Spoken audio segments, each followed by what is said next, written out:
Menteri Kesehatan Budi Gunadi Sadikin menegaskan pemerintah akan fokus menekan beban pembiayaan BPJS Kesehatan melalui langkah pencegahan.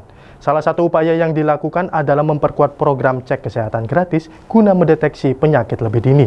Selain itu, pemerintah juga mendorong kepatuhan pasien dengan penyakit tertentu agar rutin mengkonsumsi obat sesuai anjuran medis guna mencegah komplikasi dan pembiayaan yang lebih besar di kemudian hari.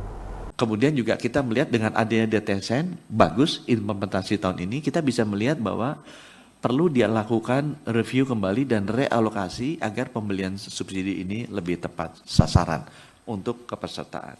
Nah, dari perspektif layanan ke halaman selanjutnya, ini kita melihat bahwa memang naik.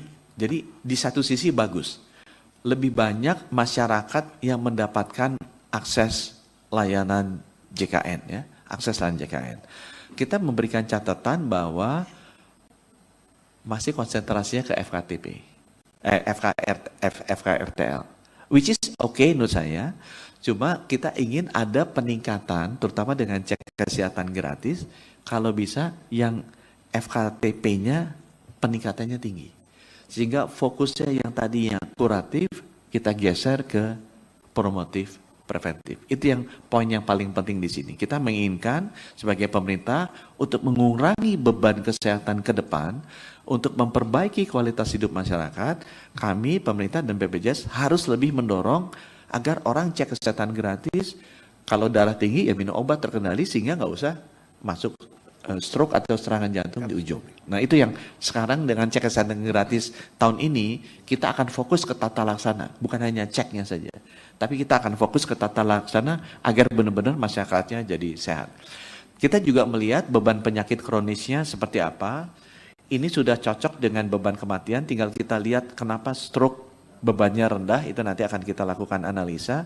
Tapi kelihatan sekali bahwa tinggi gitu, grow-nya di sini ya. Dan ini kita akan jantung, ginjal, stroke itu adalah disebabkan oleh darah tinggi, gula darah, dan kolesterol yang tidak terkendali. Itu sebabnya kita pengen benar-benar fokus ke promotif preventif untuk ketiga hal tersebut, sehingga kenaikan jantung, ginjal, stroke itu tidak terus seperti ini ke depannya.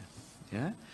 Kemudian halaman selanjutnya, itu sebabnya Bapak Ibu untuk pelayanan di halaman selanjutnya, kita akan fokus besar-besaran ke promotif preventif. Tahun ini semua data CKG yang baru kita follow up karena tahun pertama jalan ini masih sekitar 8%-an. Kita akan paksa untuk semuanya bisa di follow up. Jadi orang darah tinggi akan kita kejar, kita paksa supaya minum obat amlodipin gitu tiap hari. Orang yang kena gula kita kejar untuk benar-benar minum obat metformin. Supaya apa? Supaya itu tadi kita melihat kenaikan biaya yang sangat tinggi yang jadi beban BPJS di jantung, stroke sama ginjal, itu kita bisa tekan. Dan juga itu sekaligus memperbaiki kualitas hidup masyarakat melalui program promotif preventif CKG ini. Di halaman selanjutnya dari sisi pelayanan, kami melihat juga bahwa tempatnya Pak Gufron itu sudah bagus dalam hal dari sisi demand side-nya. Nah sekarang kita lihat masih terjadi ketimpangan dari sisi supply side-nya, karena ini adalah tugas pemerintah untuk memastikan fasilitas layanannya siap. Karena kalau BPJS-nya semua udah bayar, tapi dia ke puskesmasnya nggak ada. Atau puskesmasnya tidak lengkap alat-alatnya, sama saja klaimnya tidak terjadi, bukan karena klaim tidak terjadi, karena memang fasilitasnya kurang lengkap. Itu sebabnya Kemenkes dalam 3 tahun ke depan akan sangat agresif untuk meningkatkan kualitas layanan ini.